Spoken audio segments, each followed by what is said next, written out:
You're about to hear a new story, but first subscribe and leave a like. It helps us grow. Where are you right now?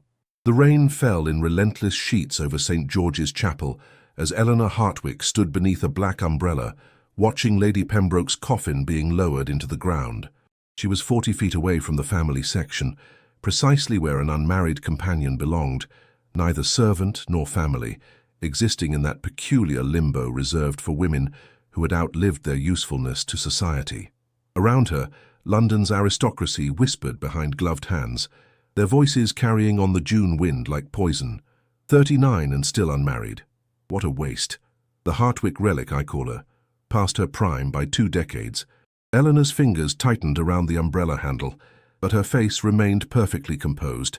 She had learned, over 15 years of service to Lady Pembroke, how to make herself invisible, how to absorb insults like a sponge absorbs water, holding them inside until she could wring them out alone in her room at night. Lady Pembroke had been different. She had seen Eleanor, truly seen her, when everyone else looked through her as if she were glass. And now she was gone. The service ended, and the crowd dispersed toward waiting carriages. Eleanor turned to leave when a hand touched her elbow. Mr. Blackwood, Lady Pembroke's solicitor, stood beside her with an expression of careful neutrality. "Miss Hartwick, you're required at the reading of the will. Tomorrow morning, 10 o'clock, my office is on Chancery Lane." Eleanor blinked. "Surely there's been a mistake. I'm not family." Nevertheless, his tone was firm. Lady Pembroke was most insistent. The next morning, Eleanor sat in Mr. Blackwood's mahogany-panelled office, surrounded by Lady Pembroke's relatives. Her nephew, Lord Pembroke, sprawled in his chair with the casual arrogance of inherited wealth.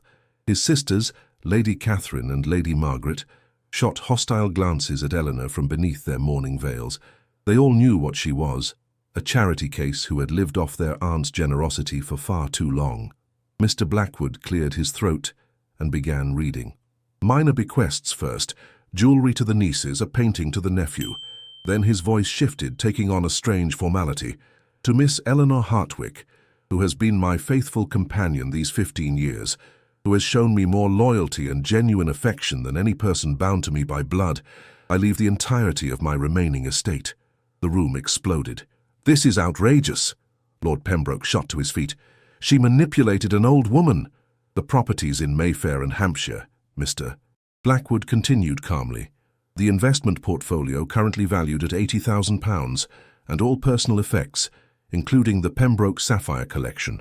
Eleanor couldn't breathe. £80,000. Properties. The sapphires.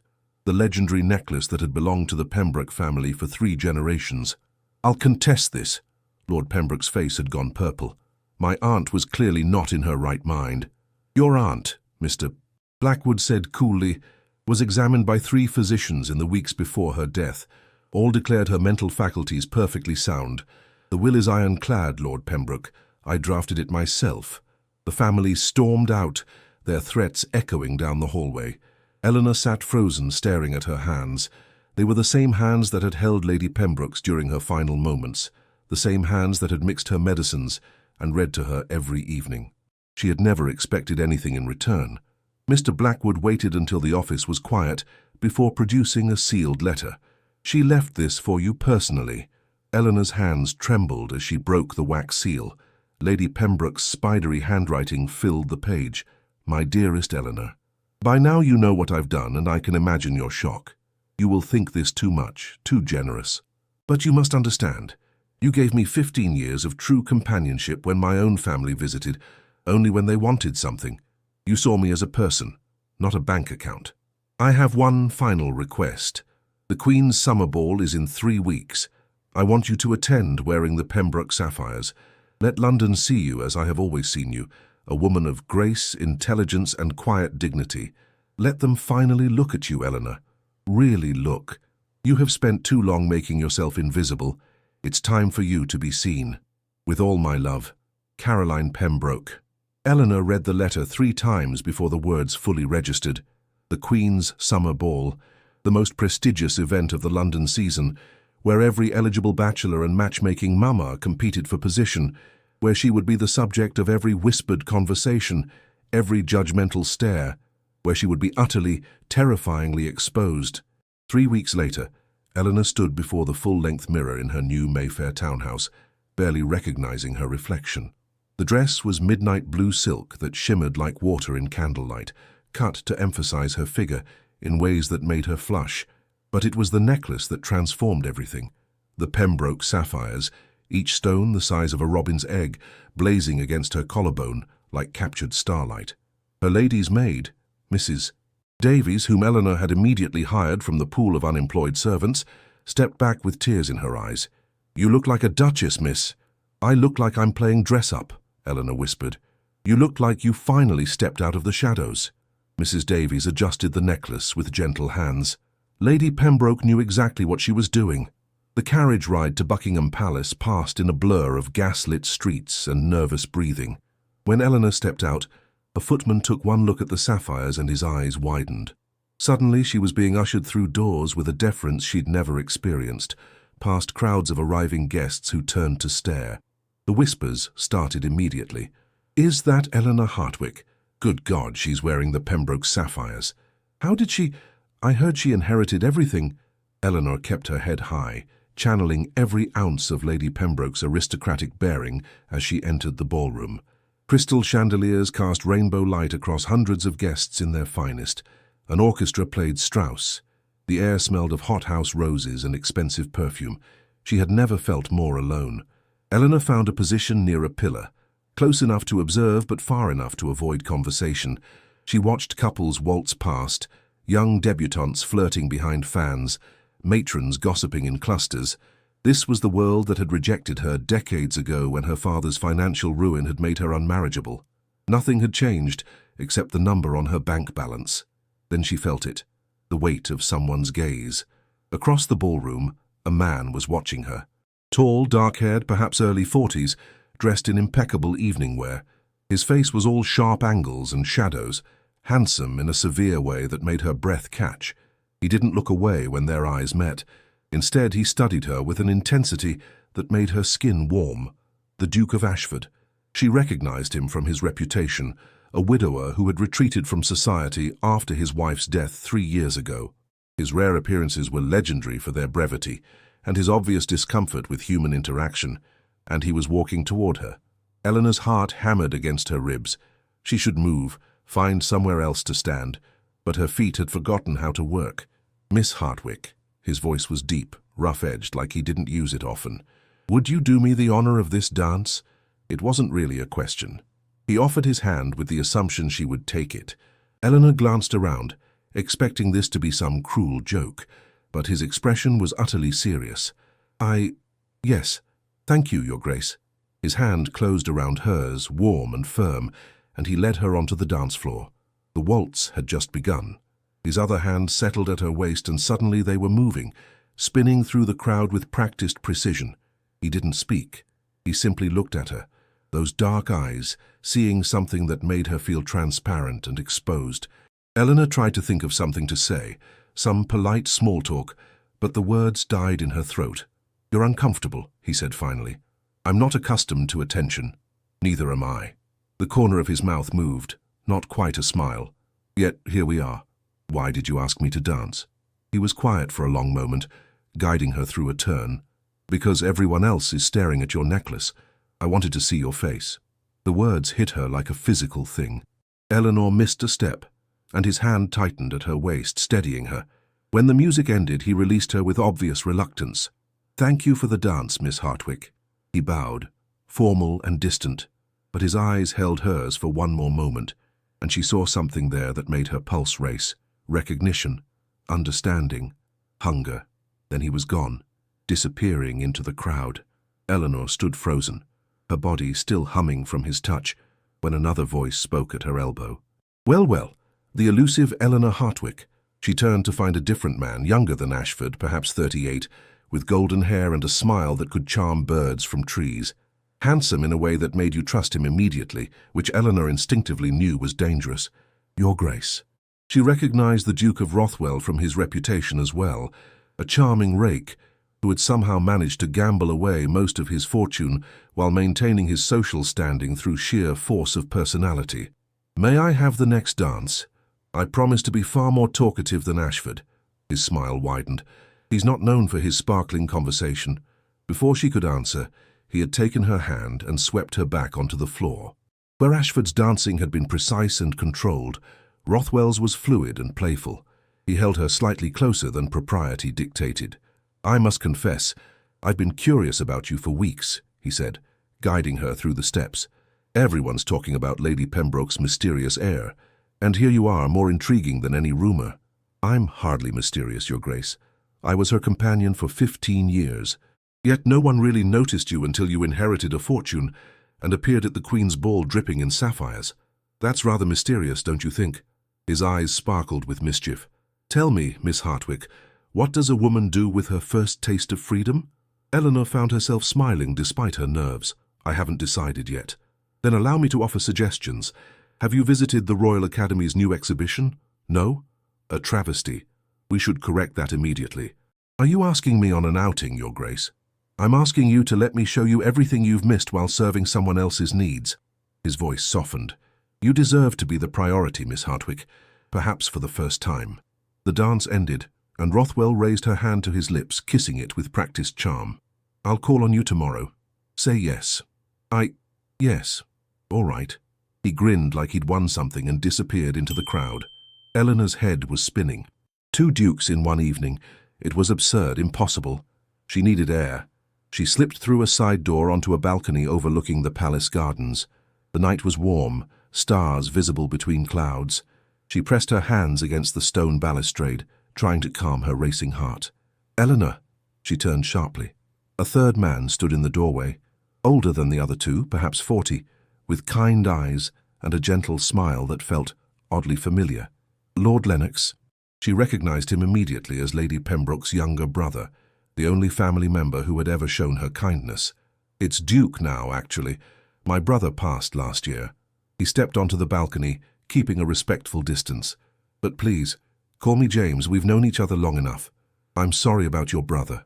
Don't be. We weren't close. He moved to stand beside her at the balustrade. I want to talk about Caroline. About you. Eleanor's chest tightened. She was very generous. She loved you. His voice was firm. More than she loved any of us, if I'm honest. And she told me something before she died. She told me that if she could have chosen, she would have wanted us together. You and me. Eleanor's breath caught. James, I know this is sudden, but I've watched you for years, Eleanor. Watched you care for my sister with such patience and grace. You're not like other women in society. You're genuine. Real. And now that Caroline's gone, now that you're free, he turned to face her fully. I'd like the chance to court you properly, to show you that not all of Caroline's family are fortune-hunting vultures. Eleanor stared at him, overwhelmed. 3 men, 3 offers of attention in one evening after 39 years of being invisible. It felt like drowning and flying at the same time. The morning after the ball, Eleanor sat in her drawing room trying to convince herself the previous evening had been real. Sunlight streamed through the tall windows of her Mayfair townhouse, illuminating furniture that still felt too grand to belong to her. Mrs. Davies brought tea and disappeared with a knowing smile that made Eleanor suspicious.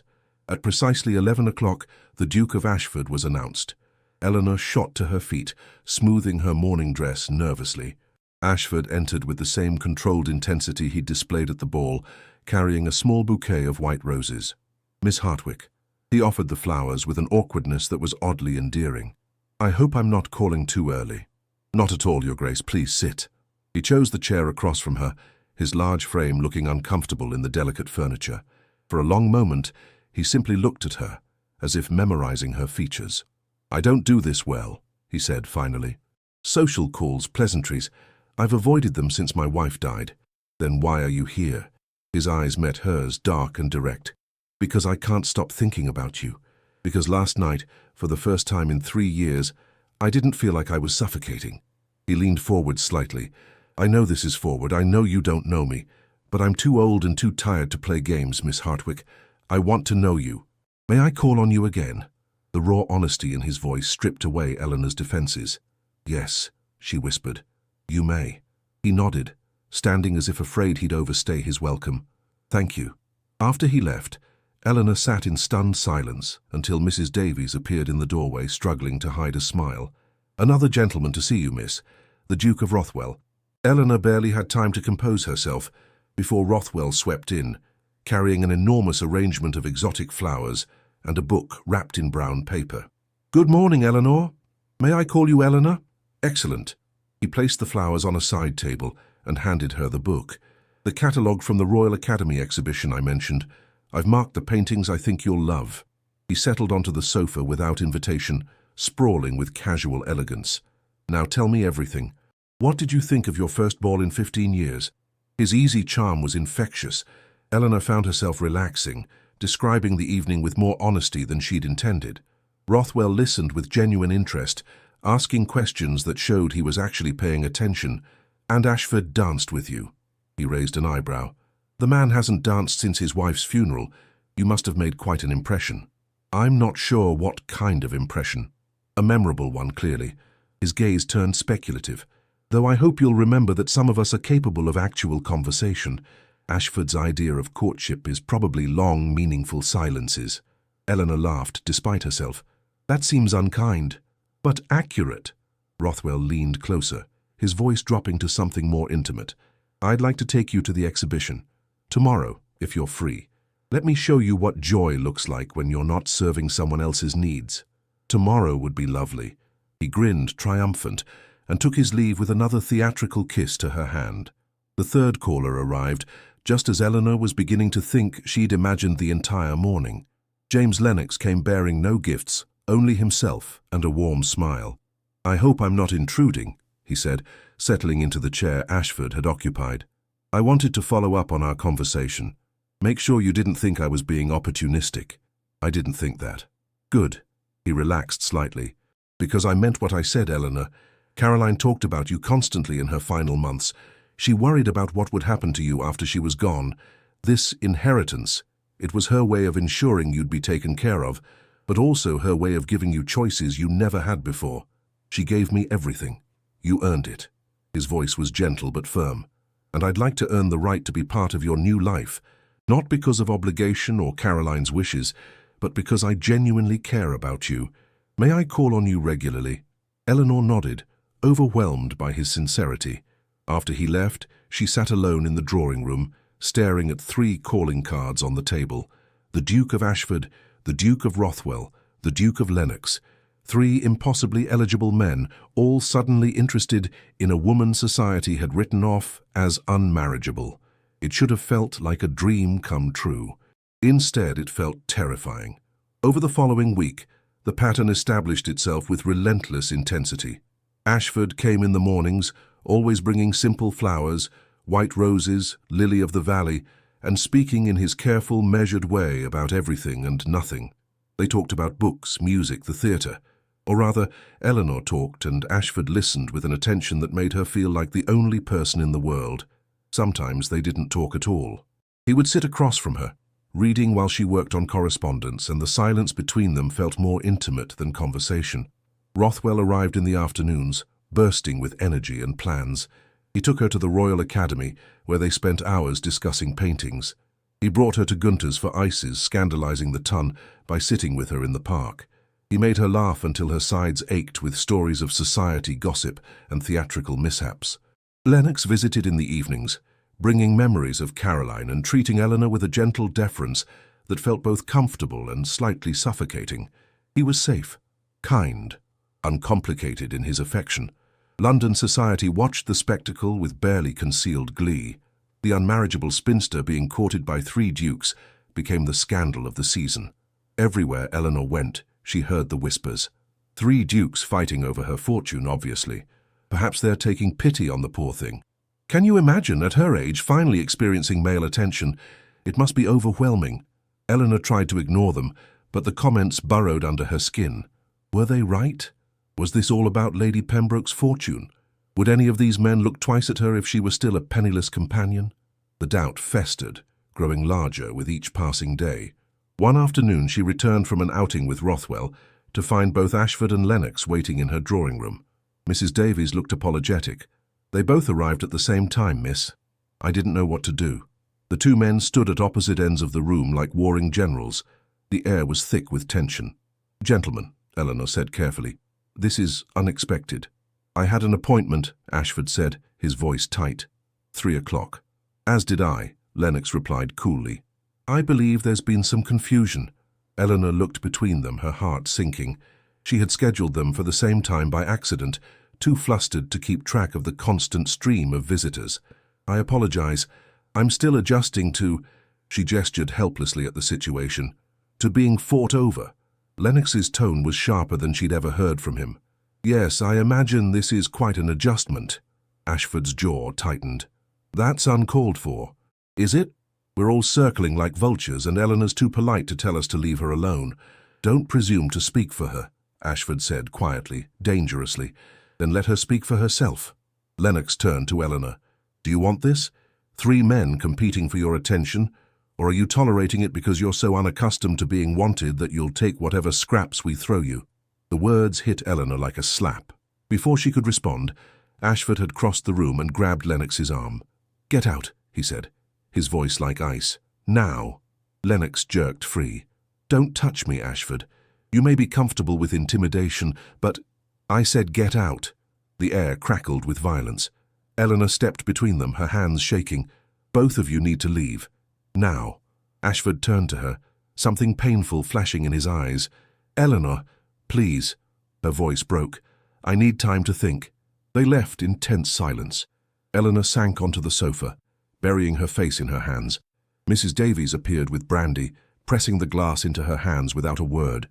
Eleanor drank, the alcohol burning away the tears that threatened to fall. Lennox was right. She was overwhelmed. Drowning in a tension she didn't know how to navigate, terrified of making the wrong choice, wondering if any of it was real. That evening Eleanor sat alone in her study, staring at the letter she'd been trying to write for an hour. The words wouldn't come. How did one politely tell 3 dukes that their courtship was suffocating? A knock at the door made her look up. Mrs. Davies appeared, looking troubled. The Duke of Rothwell, miss. He says it's urgent. Eleanor sighed. Show him in. Rothwell entered, and immediately Eleanor knew something was different. His usual charm was absent. His face was pale, his hands unsteady. I need to tell you something, he said without preamble. And I need to tell you now, before I lose my courage. Eleanor stood, alarmed. What's wrong? I'm a fraud. The words burst out of him. Everything about me is a carefully constructed lie. The charm, the confidence, it's all performance.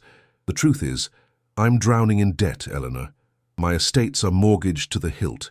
I've been living on credit and charm for 5 years. He paced the room, running his hands through his hair. When I first approached you at the ball, it was calculated. I thought, God help me, I thought if I could win you, your fortune would save me. The charming rake sweeps the wealthy heiress off her feet. What a story. Eleanor's chest tightened. Here it was, confirmation of her worst fears. But then I actually got to know you. Rothwell turned to face her, his expression raw. And you were real, Eleanor. Genuinely kind and funny and interested in art and books and everything I'd been pretending to care about for years, just to impress people. You listened when I talked. You laughed at my jokes because you found them actually funny, not because you wanted something from me. He crossed to her, dropping to one knee with none of his usual theatrical flair. I'm in love with you. Really, truly in love, for perhaps the first time in my worthless life, and I know I don't deserve you.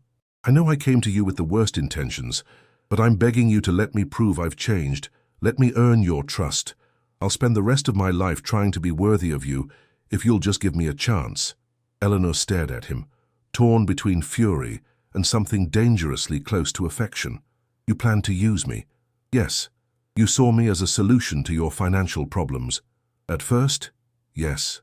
I'm not going to lie to you anymore, Eleanor. I can't.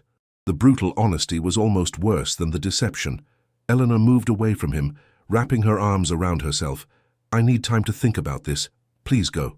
Rothwell stood slowly, looking like a man facing execution. I understand. But Eleanor, I meant what I said. About loving you. That part was never a lie.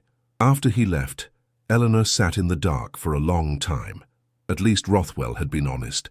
But what about the others? What were their real motivations? The next morning brought another unexpected visitor. James Lennox appeared before breakfast, looking haggard. I owe you an apology, he said immediately. What I said yesterday was cruel and unfair. Eleanor gestured for him to sit. Was it untrue? No. That's why I'm here. He leaned forward, his hands clasped between his knees. I need to be honest with you, Eleanor. When Caroline asked me to watch over you, to court you, part of me was doing it out of obligation, family duty, making sure her final wish was honored. Eleanor's stomach dropped. I see. But that's changed. Spending time with you, getting to know you as a person rather than just Caroline's companion, I've developed genuine feelings. I care about you, Eleanor, deeply, and I think we could build something real together, something stable and good. But it started as obligation. Yes. He met her eyes steadily. I won't lie about that, but feelings can grow from unexpected places, can't they? What started as duty has become genuine affection. Eleanor stood, moving to the window. 2 confessions in 2 days. Both men admitting their courtship had begun with ulterior motives. I appreciate your honesty, James, but I think I need some distance from all of this. Of course. He rose, moving toward the door, then paused. For what it's worth, Eleanor, you deserve better than any of us have given you. You deserve to be someone's first choice, not their obligation, or their salvation, or their last resort. After he left, Eleanor felt hollowed out. 2 men confessed.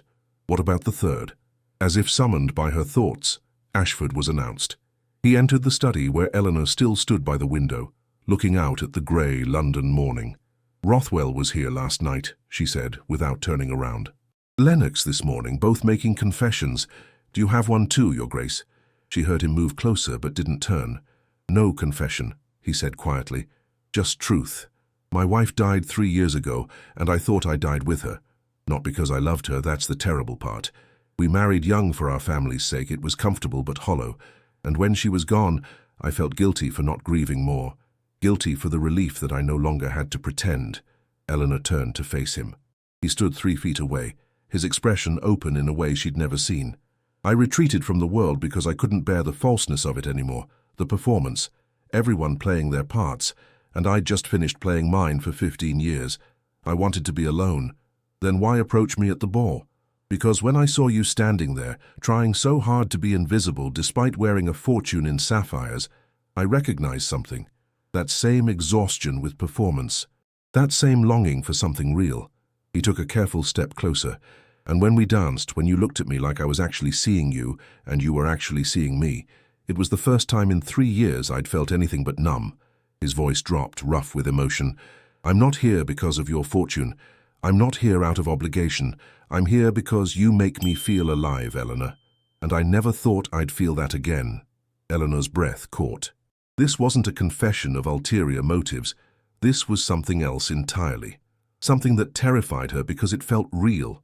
I don't know what to do with this, she whispered. Neither do I. Ashford reached out slowly, giving her time to pull away, and brushed his fingers against her cheek. But I'd like to figure it out. Together, if you'll let me. Eleanor closed her eyes, leaning into his touch. For the first time since the ball, she felt like she could breathe. Eleanor spent the following days trying to find clarity in the chaos of her thoughts. She declined new visits, needing space to think, but her mind kept returning to Ashford's words, to the way he'd touched her face with such careful reverence. She was falling for him. Despite the warnings in her head, despite the reasonable voice that said she should choose practical Lennox or reformed Rothwell, her heart was choosing the brooding widower who looked at her like she was sunlight breaking through clouds. It was terrifying. One evening she received 3 notes, delivered within minutes of each other. Invitations to Lady Winchester's ball the following week, from Ashford, Rothwell and Lennox. Eleanor stared at them, realizing this was it. The moment where she would have to face them all together, where London society would watch her choose or fail to choose and tear her apart either way. She accepted all 3 invitations. Mrs. Davies looked at her like she'd lost her mind. Miss, that's going to cause a scene. I know. Eleanor folded the notes carefully. But I need to see them together. I need to understand what this really is. The night of the ball arrived too quickly. Eleanor dressed in amber silk, deliberately leaving the Pembroke sapphires in their case. Tonight wasn't about wealth or status. It was about something more essential. The Winchester ballroom was packed with London's elite, and Eleanor felt their eyes on her the moment she entered. The gossip had reached fever pitch. Everyone knew about the 3 dukes courting the spinster heiress. She saw them immediately. Ashford by the windows, dark and watchful. Rothwell near the refreshment table, his charm noticeably dimmed. Lennox by the fireplace, looking uncomfortable in the crowd. All three saw her at the same moment. What happened next would determine everything. Ashford reached her first, his long strides eating up the distance between them. He didn't ask permission, simply took her hand and led her onto the dance floor as a waltz began. Eleanor barely had time to register Rothwell and Lennox's expressions before Ashford's arm circled her waist, pulling her closer than propriety allowed. "You're playing a dangerous game," he said quietly, his voice rough against her ear. "I'm not playing anything. I needed to see all of you together. And what do you see?"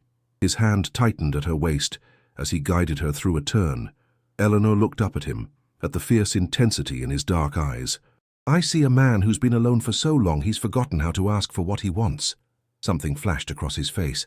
Pain, hunger, something raw and unguarded. "I want you. I've wanted you, since the moment I saw you trying to disappear in a room full of people who should have been grateful you existed. Is that clear enough?" Before Eleanor could respond, Rothwell appeared at Ashford's shoulder, cutting in. Ashford's jaw clenched. "We're in the middle of a dance, and now you're done." Rothwell's charm had an edge to it tonight, something harder beneath the pleasant surface. "Step aside, Ashford." For a moment, Eleanor thought Ashford might actually refuse, might cause a scene right here in Lady Winchester's ballroom, but he released her with obvious reluctance, his fingers trailing down her arm as he stepped back. Rothwell swept her into the dance with more force than finesse. His hand at her waist was possessive, almost desperate. "I haven't slept in 4 days," he said without preamble. "I keep thinking about what I told you, about how I started this, and I'm terrified I've ruined everything. William, let me finish." His use of his given name startled her. He never asked her to use it, always kept that formal distance. "I know I don't deserve you. I know that what I did, approaching you for your money, was contemptible. But Eleanor, you've changed me. For the first time in my life, I want to be worthy of something, of someone, of you." His voice cracked slightly on the last word.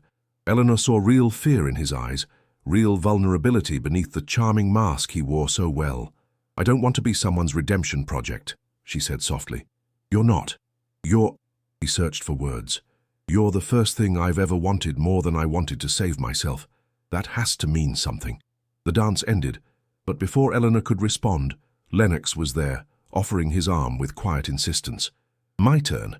Rothwell looked like he wanted to argue but stepped aside. Lennox led Eleanor to a quieter corner of the ballroom, away from the dancing. "I'm not going to dance with you," he said. "I'm going to tell you the truth, and then I'm going to leave you alone to make your choice." Eleanor waited, her heart pounding. "I care about you, Eleanor, genuinely, but I'm not in love with you." He met her eyes steadily. "I thought I could be. I thought affection and respect would be enough. But watching you with them, with Ashford and Rothwell, I see something in your face that you never show with me. Passion, fire, the kind of feeling that can't be reasoned into existence. James, you deserve that. You deserve to be consumed by love, not settled for out of comfort." He took her hand briefly, squeezed it. "Caroline wanted you to be happy, not safe, not comfortable. Happy. I don't think I can give you that, but I think one of them can." He left before she could respond, disappearing into the crowd. Eleanor stood frozen, processing his words when the whispers started. They began as a low murmur and built to a crescendo. Eleanor turned to see Rothwell and Ashford facing each other near the terrace doors, their body language aggressive despite the civilized setting. "You think she'll choose you?" Rothwell's voice carried across the ballroom. "The brooding widower using her to replace a wife you never loved? Better than the bankrupt fortune hunter who saw her as a solution to his debts." Ashford's tone was ice. Eleanor moved toward them, but the crowd was thick, and by the time she pushed through, things had escalated. "At least I'm honest about what I am," Rothwell shot back. "You're too busy playing the tragic hero to admit you're just as desperate as the rest of us." "Careful, Rothwell." "Or what? You'll challenge me to a duel? How very dramatic. Though I suppose that's easier than actually being vulnerable with her." Ashford grabbed Rothwell's jacket. "One more word." "Stop it!" Eleanor's voice cut through the tension. Both men turned to her, the entire ballroom watching. "Both of you, stop this immediately." The silence was deafening. Eleanor felt hundreds of eyes on her, felt the weight of society's judgment, and something inside her snapped.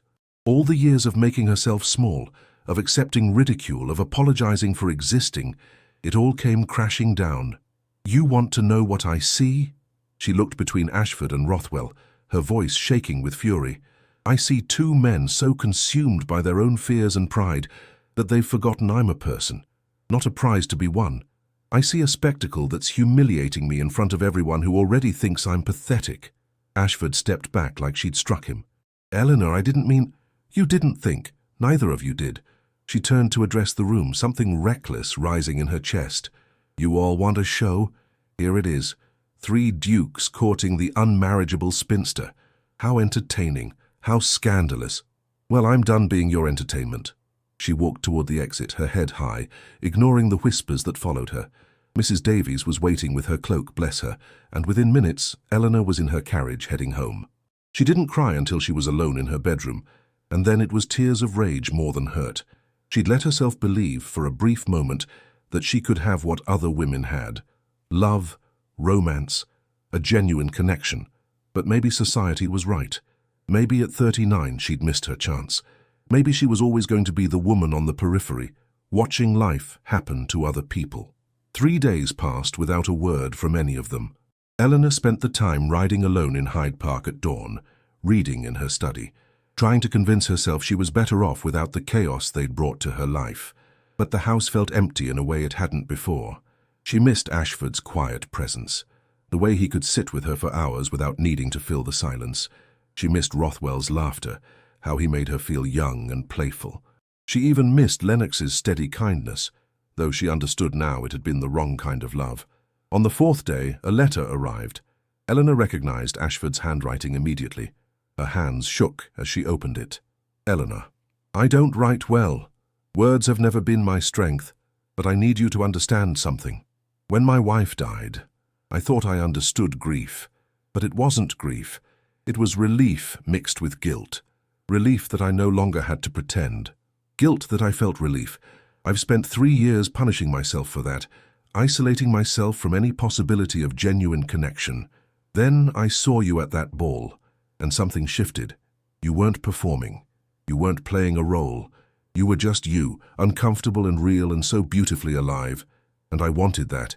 I wanted to remember what it felt like to be real. What happened at the Winchester ball was unforgivable.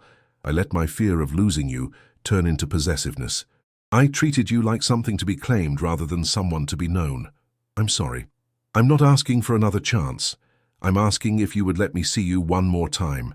There's something I need to show you, something that might help you understand why I am the way I am. If you're willing, meet me at my estate in Hampshire. Tomorrow at noon. I'll send a carriage. Ashford." Eleanor read the letter 3 times. She should refuse. She should maintain her dignity, protect herself from further hurt. Instead, she wrote back a single word: yes. The next day, she found herself in Ashford's carriage travelling through the Hampshire countryside. The landscape shifted from London's grey streets to rolling green hills, and with each mile Eleanor's nerves intensified. Ashford's estate appeared around a bend, a sprawling manor house of honey-coloured stone, surrounded by ancient oaks and formal gardens. It was beautiful in a severe way, much like its owner. Ashford was waiting at the entrance. He looked different out here, less constrained. His clothes were simpler, his hair slightly wind-blown. When their eyes met, Eleanor felt that same electric current that had passed between them at the ball. "Thank you for coming." He helped her from the carriage, his hand lingering on hers. "There's something I need you to see." He led her not into the house but around it, through the gardens to a small cemetery surrounded by an iron fence. Eleanor realized with a start that this must be where his wife was buried. They stopped before a simple headstone. Catherine Ashford, beloved wife, 1825, 1864. "I come here every week," Ashford said quietly. "Not because I miss her the way a husband should miss a wife, but because I'm still trying to forgive myself for not loving her enough." He turned to face Eleanor fully. Catherine was kind. She deserved better than a husband who married her out of duty. We spent 15 years being perfectly polite to each other, and I thought that was enough, that I could live a whole life without ever really feeling anything. His voice roughened. Then she got sick. Consumption. It took 6 months. And at the end, when she knew she was dying, she told me she was sorry. sorry that she hadn't been enough to make me happy. Can you imagine? She was apologizing to me. Eleanor's throat tightened. She reached for his hand and he gripped it like a lifeline. I swore I would never do that again. Never pretend. Never settle for comfortable when I could have real. He raised her hand to his lips, his eyes never leaving hers. When I met you, when I danced with you, I felt something I didn't know I was capable of feeling. Terror and exhilaration, and this desperate need to know everything about you. It wasn't comfortable. It was overwhelming. It still is, Eleanor whispered. Yes. He pulled her closer, his other hand coming up to cup her face.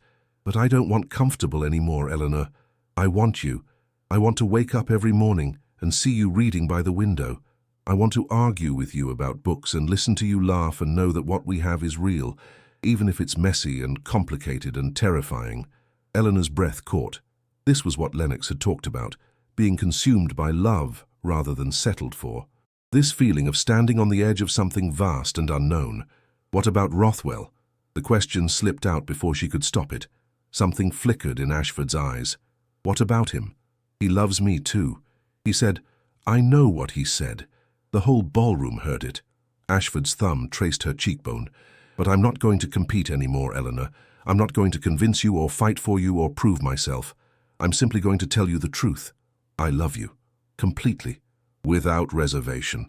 And if you choose someone else, I'll survive. But I'll spend the rest of my life knowing I let the best thing that ever happened to me walk away. The vulnerability in his voice shattered something in Eleanor's chest. This man who held himself so carefully, who guarded his emotions like secrets, he was offering her everything. I'm scared, she admitted. So am I. He rested his forehead against hers. But I'm more scared of never knowing what this could be. Eleanor closed the distance between them, pressing her lips to his. The kiss was gentle at first, tentative, like they were both afraid of breaking something precious. Then, Ashford made a sound low in his throat and pulled her closer, deepening the kiss with an urgency that made Eleanor's knees weak. When they finally broke apart, both breathing hard, Ashford kept her pressed against him. Is that a yes? He asked, his voice rough. Eleanor laughed shakily. I need to talk to William first. I owe him that much. Something tightened in Ashford's expression, but he nodded. Of course. But yes, she whispered. My answer is yes. Eleanor sent word to Rothwell the next morning, asking him to call on her that afternoon. She spent the hours before his arrival rehearsing what she would say, how she would explain that her heart had made a choice her head still questioned. He arrived precisely on time, looking more serious than she'd ever seen him. The usual sparkle was absent from his eyes. They sat in her drawing room, an uncomfortable silence stretching between them.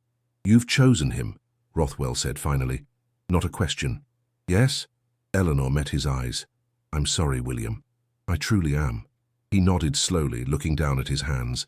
I knew. From the moment I saw you look at him at that damned ball. You never looked at me that way. You made me laugh. You made me feel young and carefree. But I didn't make you feel alive. He stood, pacing to the window. I thought if I could just be charming enough, honest enough, reformed enough, but you can't reason someone into loving you, can you? I do care about you, William. I know. He turned back to her, and she was surprised to see genuine warmth in his smile despite the pain. And honestly, Eleanor, your caring about me at all has changed my life. You made me want to be better. That doesn't go away just because you chose someone else. He crossed to her, taking her hands. But I need you to know something. What I feel for you, what I felt, was real. It wasn't about the money, not after that first week. You made me remember what it felt like to want something pure, to want to be worthy of something. You are worthy, William. You just need to believe it yourself. He kissed her forehead gently. Take care of the old bastard, will you? God knows he needs someone to pull him out of his brooding. After he left, Eleanor sat in the quiet drawing room, feeling the weight of the choice she'd made. She'd hurt him, but she'd also been honest, which was more than William had initially given her. That evening, she wrote to Ashford, I've spoken with William. When can I see you again? His response came within hours. Tomorrow. Always tomorrow, if you'll have me. They began meeting regularly, sometimes at her townhouse, sometimes at his estate. The courtship had a different quality now. No competition, no performance, just two people learning each other's rhythms. Ashford was different when they were alone, more talkative, quicker to smile, capable of a dry wit that made Eleanor laugh. But it was the quiet moments she treasured most, reading together in his library, walking through his gardens at dusk, sitting by the fire while rain drummed against the windows. The comfortable silence between them felt more intimate than any words. 2 weeks after her conversation with Rothwell, Ashford took Eleanor to his private garden, a walled space filled with roses in every colour. They walked hand in hand, and Eleanor felt something settle in her chest, a sense of rightness she'd never experienced before. "Eleanor." Ashford stopped walking, turning to face her. "I'm not good at speeches. I'm not going to recite poetry or make grand declarations. But I need you to know that you've changed everything for me. The house doesn't feel like a tomb anymore. I wake up looking forward to the day I want to laugh and argue and live." He pulled a small box from his pocket, and Eleanor's breath caught. "Marry me." He opened the box to reveal a simple gold band set with a single sapphire. "Not because it's expected or convenient, but because I can't imagine my life without you in it. Because you make me want to be present, instead of hiding from the world. Because I love you more than I knew it was possible to love anyone." Tears spilled down Eleanor's cheeks. "Yes," she said, her voice breaking. "Yes, of course, yes." He slid the ring onto her finger, and then he was kissing her, deep and desperate and full of promise. When they finally broke apart, both laughing through tears, Eleanor looked at the ring on her hand and felt something like wonder. At 39, she was engaged. To a man who loved her not despite her age, but because of everything she was. It felt like a miracle. The wedding took place at Ashford's Hampshire estate 2 months later. Eleanor had insisted on a small ceremony, just close friends and the few family members who genuinely cared. No spectacle, no society gossip, just love. The morning of the wedding, Mrs. Davies helped Eleanor dress in a gown of ivory silk, elegant but simple. Eleanor looked at herself in the mirror and barely recognized the woman staring back. She looked happy, genuinely, radiantly happy.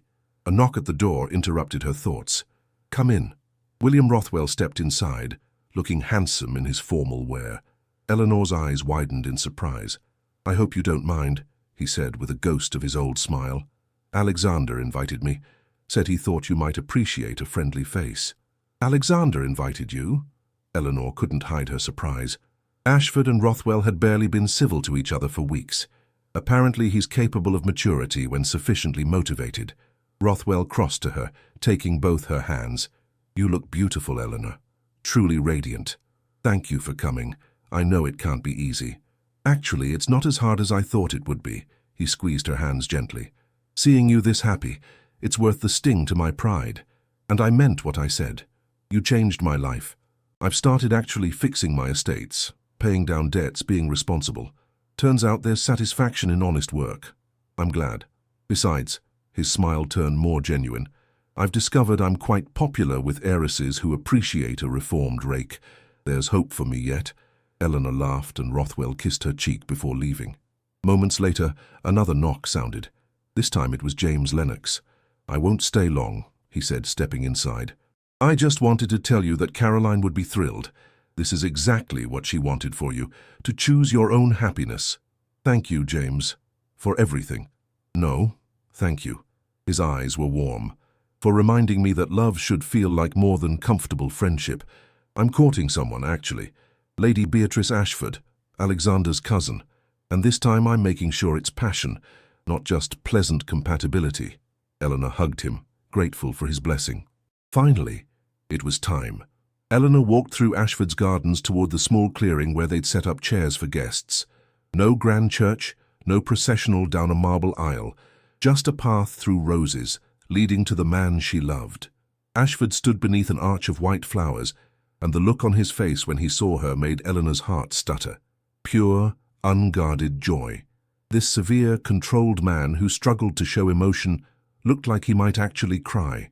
She walked to him, no one giving her away because she was her own woman making her own choice. When she reached him, he took her hands, and she felt them trembling slightly. The vicar began the ceremony, but Eleanor barely heard the words. She was too focused on Ashford's face, on the way he looked at her like she was something precious and miraculous. When it came time for vows, Ashford's voice was rough but steady. "I promise to see you. Every day for the rest of our lives, I promise to really see you. Not as society sees you, not as you sometimes see yourself, but as I see you." Brilliant, brave, beautiful. You brought me back to life, Eleanor. I promise to spend every day trying to do the same for you." Eleanor's tears spilled over. "I promise to be real with you, to never hide or diminish myself to make things easier, to argue when we disagree and laugh when you're being ridiculous and love you through all of it. You made me believe I was worth choosing. I choose you too, Alexander. Every day I choose you." The vicar pronounced them married, and Ashford kissed her with an intensity that made the small crowd cheer. When they broke apart, he was smiling, really, truly smiling, and Eleanor felt her heart expand with so much happiness she thought she might float away. The reception was intimate and joyful. Rothwell gave a surprisingly gracious toast about second chances and finding the courage to want real things. Lennox spoke about Caroline's wisdom in knowing what Eleanor needed before Eleanor knew herself, and through it all, Ashford never let go of Eleanor's hand, as if afraid she might disappear. As evening fell and guests began to leave, Eleanor and Ashford stood together, watching the sunset paint the sky in shades of gold and pink. "Happy?" he asked quietly, terrifyingly so. Eleanor leaned into him. "I keep waiting for someone to tell me this isn't real." "It's real." He wrapped his arms around her, resting his chin on top of her head. "We're real, and we have the rest of our lives to prove it." That night, alone in the master bedroom that was now theirs, Ashford was tender and passionate in equal measure. He worshipped her body like something sacred, and Eleanor let herself be vulnerable in ways she never had before. This was what love felt like, not perfect or easy, but real and consuming and absolutely worth the risk. Later, wrapped in his arms as moonlight streamed through the windows, Eleanor whispered, "I love you. I love you too." Ashford kissed her temple. "Thank you." "For what?" "For not giving up on being seen. For showing up to that ball even though you were terrified. For giving me a chance to love you." His voice dropped to barely a whisper. "For saving me." Eleanor turned in his arms to face him. "We saved each other." And it was true, they had both been drowning in different ways, him in grief and guilt, her in invisibility and doubt. But together, they had found solid ground. 2 years later, Eleanor stood in the nursery of their Hampshire estate, one hand resting on her swollen belly. Spring sunlight streamed through the windows, illuminating the room she and Ashford had prepared together. She was 41 years old and 6 months pregnant with their first child. Society had been scandalized, of course. A woman her age having a baby. Unheard of. Dangerous. Improper. Eleanor had learned to ignore them, just as she'd learned to ignore the whispers about her unlikely marriage to a duke. She heard footsteps behind her and smiled as Ashford's arms came around her, his hands settling over hers on her belly. "How are you feeling?" he murmured against her neck. "Fat and happy." She leaned back into him. "The doctor says everything's progressing well. And you're not overdoing it. You promised you'd rest more." Eleanor laughed. "I'm pregnant, not fragile. Stop hovering." "I'll stop hovering when our child is safely here." But his voice was warm with affection, not real concern. Their marriage had been everything Eleanor never knew she needed. Ashford had indeed learned to smile more, to laugh freely, to let himself live instead of merely existing. And Eleanor had learned to take up space, to speak her mind, to believe she was worthy of love, not because she earned it, but simply because she existed. They spent their time between London and Hampshire, hosting salons for artists and writers in the city, riding across their estates in the country. Eleanor had used part of her fortune to establish a fund for unmarried women without means, providing education, housing, opportunities. She'd become something of a quiet revolutionary in society, though she always insisted she was simply doing what Lady Pembroke would have wanted. William Rothwell had indeed found his heiress, Lady Julia Cornwallis, who'd had the good sense to make him sign an ironclad prenuptial agreement. They visited occasionally, and Eleanor was pleased to see William genuinely happy, his charm now backed by actual substance. James Lennox had married Lady Beatrice, and they were expecting their second child. He and Ashford had formed an unlikely friendship, based on mutual respect and their shared love of terrible puns. But it was the quiet moments Eleanor treasured most, reading in Ashford's library while he worked on estate business, walking through their gardens at sunset, the way he still looked at her sometimes like she was something miraculous that might disappear if he blinked. Now, feeling their child kick beneath her hand, Eleanor marveled at how far she'd come from that rainy June day when Lady Pembroke was buried. She'd gone from invisible to seen, from forgotten to cherished, from believing her life was over to discovering it was just beginning. "What are you thinking?" Ashford asked, turning her gently to face him. "That I'm grateful. For Caroline. For that terrible ball. For you seeing me when everyone else looked through me." She touched his face. "For all of it. Even the disastrous dinner party when I nearly punched Rothwell. Especially that." She grinned. "You were very attractive when you were jealous." He laughed, pulling her close, or as close as her belly would allow. "You've made me so happy, Eleanor. I didn't think I was capable of this much happiness." Neither did I. And it was true. At 39, society had written her off as finished, past any chance of love or family or joy. But she'd learned that life didn't follow society's narrow timeline. Love could come at any age, in any form, when you were brave enough to be seen. The baby kicked hard, and Ashford's eyes widened with wonder. He dropped to his knees, pressing his ear to Eleanor's belly, and she ran her fingers through his hair, overwhelmed with love for this man and the child they'd created together. "Hello in there," Ashford murmured to her belly. "We can't wait to meet you." Eleanor looked around the nursery, at the carefully chosen furniture, the soft blankets, the books already lining the shelves because of course their child would be surrounded by books, and felt something she'd never experienced in 39 years of life. Belonging, not just to a place or a person, but to her own story. A story that hadn't ended at 39, but had truly begun. Her story of being mocked, being overlooked, being dismissed, and then being loved so completely that it changed everything. That evening they hosted a small dinner party. Rothwell and Julia came along with Lennox and Beatrice. They gathered around the table in Ashford's dining room, sharing wine and laughter and stories. Eleanor watched her husband charm Julia with stories about their courtship, watched William and James argue good-naturedly about politics, and felt a profound sense of contentment. After everyone left, she and Ashford sat together in the drawing room, her feet in his lap as he massaged them gently. "Remember when you thought you'd lost me?" Eleanor asked drowsily. "After the Winchester ball? I was certain I'd destroyed everything." His hands stilled on her feet. "Those 3 days before you agreed to see me were the longest of my life. I was so angry. At you, at William, at myself for caring so much. What changed your mind?" Eleanor thought about it. "Your letter. The way you trusted me enough to show me your vulnerability, to bring me to Catherine's grave and tell me the truth about your marriage." She sat up, taking his hand. "You made me feel like I was worth the truth, not polite lies or careful omissions, the real, messy truth." Ashford raised her hand to his lips. "You are worth everything. I can't believe I was lucky enough that you chose me. We chose each other." Eleanor kissed him softly. That's what made it real.